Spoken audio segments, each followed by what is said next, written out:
but it's going to be an electric weekend. A few guys on both teams were in that matchup. In Chapel Hill, North Carolina beat them in a winner's bracket game. Oklahoma came back in the first championship game and won to force a Game 7, and then North Carolina kind of rolled in the final game to get onto the Super Regionals. So who would have thunk it? 1 year later, here we are, the Sooners and the Tar Heels playing for the national championship. Streaming from Oklahoma's own digital studio, this is OU Update. Hey everybody, welcome back to Oklahoma's own Sports. Toby and Evan with you. We are still in Omaha. That's because the Sooners won't stop. They just keep winning baseball games.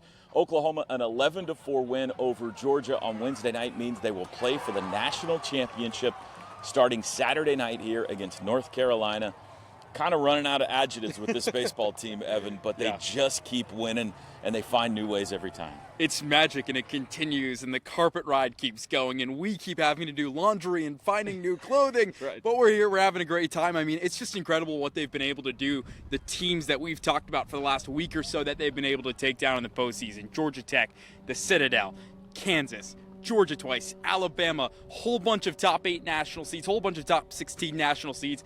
And to now be playing another one in North Carolina for the title is really impressive. Again, Oklahoma in the last 5 seasons, one of only 2 programs in college baseball to play multiple times in the National Championship Series. So it's going to be a fun weekend ahead, and we got a lot to break down. I'm going to be honest with you. When we showed up to the ballpark on Wednesday and the wind was blowing out, like hard, like an Oklahoma wind, it was 25-30 out to center field. I thought, oh boy, with the way Georgia swings the bats, this could be a long night for the Sooners.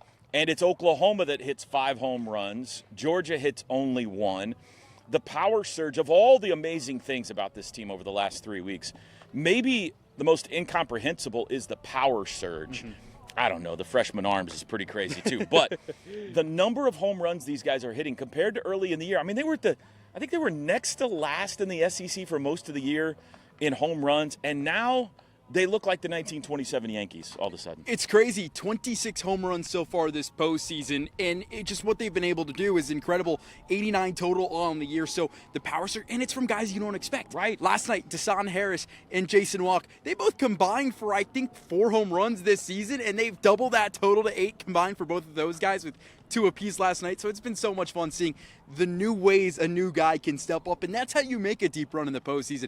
It's not always going to be your stars. It's the role players, and we kind of talked about it the other day. There is no one true star on this Oklahoma team, and I think that's what makes it so special. It's a collective of guys believing in Skip Johnson's culture, coming together, and being able to do what they have done so far to put themselves at an opportunity to take a national title back home to Norman. We shared this, I think, last time, but not a single guy named first or second team All-SEC on this team, not a single guy named to the All-Freshman team. I tweeted something about that, and a fan from another school said, well, who should have been? I'm not saying anybody should have been.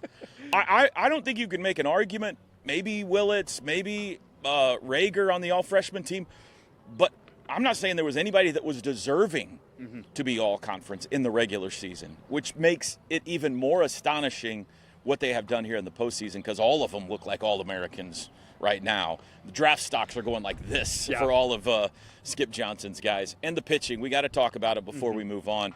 Nick Weslowski, second career start for the true freshman against Georgia with a chance to go to the National Championship Series. And just like Rager and just like Xander, the true freshman came through. Yeah, I mean, you look at Nick's start last night, again, 5.2 innings, not as high a K count as the other guys, but you don't care when he was efficient. I believe somewhere around 80 to 90 pitches last night, and just what he was able to do. Early on, it seemed like he had some jitters, got 2 guys of Georgia on base early, but able to get out of that scotch-free. And again, that just set the tone for the rest of the night. He settled in, he gave some really good outings, and then handed it off to LJ Mercurius.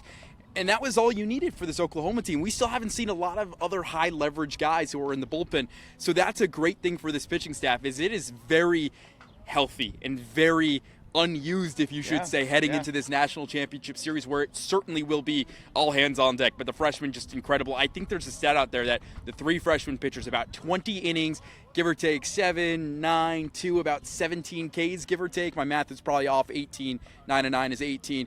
I don't do math, guys. You'll learn that very quickly. I'm around trying 20, off the top of my head. The strikeout to inning ratio is about 1-to-1. Which is incredible. And just these guys, again, you're going up there with nothing to lose because you don't have any prior knowledge of what this stage feels like. Maybe in 2 to 3 years when we're back here, we'll be able to look back on that, and that'll unfortunately be the bar that these guys set. But everybody we talked to after the game last night said, hey, these freshmen are the future of this program, and hopefully they've got the NIL money to pay all of them. They're the current of the program right now because they're going to ride them again, I'm sure, in the National Championship Series. You're right. They've played 3 games in Omaha. We haven't seen Jason Bowden. We haven't seen Nate Smithberg. We haven't seen Briscoe Smith or Caden Leon or all these guys that have been so big for them all year in the bullpen, all unused and raring to go if they're needed against North Carolina. All right, let's talk about the matchup with the Tar Heels a little bit. As impressive as Oklahoma's been, on the other side of the bracket, if you haven't been paying attention, North Carolina's been equally impressive. They just ripped through that side. They beat Ole Miss, who we know is a very good team, and then they beat West Virginia twice, who came in very hot.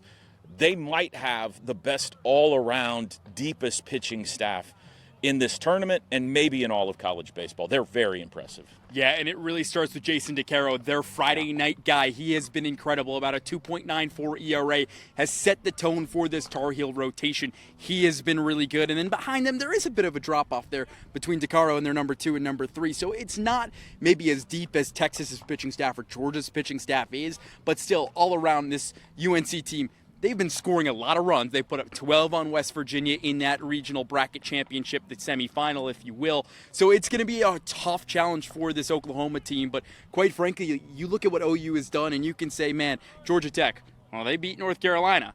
Georgia, well, they were better than everybody else, supposedly, and you just see what goes on. So it's going to be a really fun matchup. Again, you've got Hull on the offense for UNC, Jake Schaffner, the transfer from North Dakota State, Gallagher, who's been really, really good, hitting 389 in the postseason. So UNC is a very even team, but you like the matchup if you're OU because you believe these guys behind us who are practicing right now are more battle-tested than UNC is this postseason. DeCaro, who will likely be their Game 1 starter in the Super Regional against USC in Chapel Hill. USC took Game 1, so their season, North Carolina's season, was on the line in Game 2, and DeCaro, complete game shutout, 2-hitter. And then he has been impressive here also in Omaha. And then out of the bullpen, they got a couple of real dudes. We saw McDuffie last year. Wears the glasses when he comes in. You're going to think they put the equipment trainer like out Squints. on the. Yeah, he's filthy. And then Glauber is really the guy. Glauber, they'll use him in all sorts of situations. They'll put him out there for 4 or 5 innings. They'll use him as a closer. An amazing stat. He's appeared in 28 games this year. North Carolina has won every game that he's been in. Doesn't matter if he comes in when they're ahead or behind. They win when Glauber gets in the game. So the object is to keep him out of the game if you're Oklahoma. I'm sure we're going to see Cord Rager against DeCaro in Game 1 on Saturday night. What a showdown that'll be. It's going to be a lot of fun. Can Cord keep doing what he's doing? And all of the Oklahoma pitchers, I'm still getting used to that, guys. Bear with me on this. But all the Oklahoma pitchers have been really great and have stepped up, lived up to the hype. It's going to be such a fun pitching duel on Saturday night under the lights in Omaha. Where else do you want to be this time of year except at Charles Schwab Field on Saturday night for that pitching matchup? Well, they got a couple of days to get ready for it because both of the 2-0 teams won on Wednesday. No baseball here Thursday, no baseball Friday. The Sooners are back at Bellevue East High School practicing today. They'll be back here again tomorrow. And I think they're going to be joined by a whole bunch of Sooner Nation come Saturday. I've seen a lot of people on social media that have said that they're going to make the trek up here. And this is a big deal. You know, last time in 2022, Oklahoma played for the title. They had a good contingent, but they were overwhelmed by Ole Miss fans when it came time to play for the championship on the weekend. And so hopefully that doesn't happen again. North Carolina, a good fan base, a rabid fan base. They got about twice as far to travel as Sooner fans do. So we'll see what the split is, but it'll be very interesting to see how many people follow the lead of Barry Switzer and Bob Stoops and Porter Moser and Brent Venables and John Mateer and Jenny Baranchek and all the Sooner celebs that have been making their way up here. And it's what we've heard over and over again about from this Oklahoma team, from people, is that it's a family. The OU family is tight. They all come and support each other. So cool to see even more names that we haven't even brought up yet who have been up here. So just everyone who can travel out, you might as well. What else are you doing on a Saturday night in Norman, Oklahoma? Get up to Omaha. It's going to be so much fun. I think you put it best on the call last night. If you can be here, you better come here. And it's one of the great sporting events in the entire world. You heard Skylar Mead say it's better than the Rose Bowl, and I've been there. Yeah. So it's been really cool. But yeah, fans, there's no excuse not to come out and support this team. And what's really interesting, too, is I do want to go back to the matchup because we kind of alluded to it earlier that UNC is the team that knocked Oklahoma out last year in the Chapel right, Regional. Yeah. And talking to Dayton LaChance last night, he wasn't on the team last year and still said, yeah, these are the guys we want. This is the revenge matchup we had circled. This is how we wanted to play it out for the national title. So I know Jackson Willits, when I asked him about that, said, it's not really on my mind. He just wants to win and play ball games and enjoy the experience. But regardless, it's going to be a great atmosphere. Revenge is going to be on these guys' minds, whether they'll openly admit it to the media or not. So we'll just have to wait and see, but it's going to be an electric weekend. A few guys on both teams were in that matchup last year. If you don't remember, in Chapel Hill, North Carolina beat them in a winner's bracket game. Oklahoma came back in the first championship game and won to force a Game 7, and then North Carolina kind of rolled in the final game to get onto the Super Regionals in that one. So who would have thunk it? 1 year later, here we are, the Sooners and the Tar Heels playing for the national championship. Game 1 will be 7 o'clock Saturday night.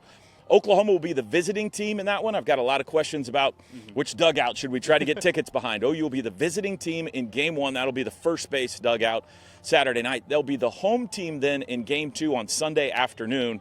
That's a 1:30 start Central Time. And if necessary, they'll play the final game Monday night at 6 o'clock. And you know by now, we will be here to cover it for you every step of the way. We have been. We're the only Oklahoma TV station that has been here the entire step of the way. So please like and subscribe and keep following us on Oklahoma's Own Sports. Thank you for watching this Oklahoma's Own digital studio stream. Stay with News 9, online and on television anytime for the latest news, weather, and sports.